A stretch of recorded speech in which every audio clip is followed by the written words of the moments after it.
Our very last question that we have is trying to figure out if fluorine is a cation or anion from scratch.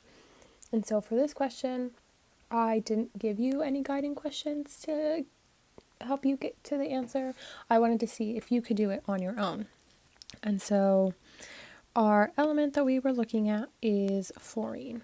Our first step in trying to figure out if it's cation or anion is looking to see how many valence electrons fluorine has. Fluorine is in the column that has 7 valence electrons, so it will have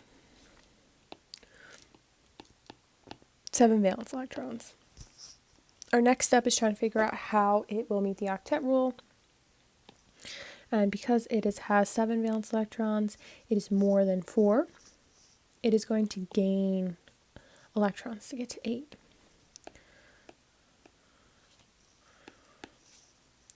And because it is gaining electrons to meet the octet rule, that means it's going to be more negative overall.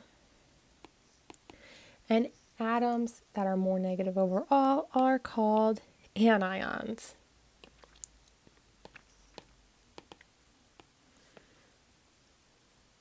So fluorine will become an anion to meet the octet rule.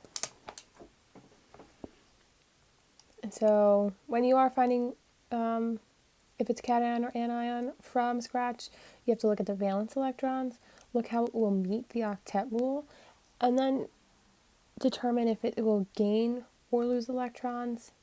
And then remember, gaining equals more negative, losing equals positive. Negative is anions, positive is cations.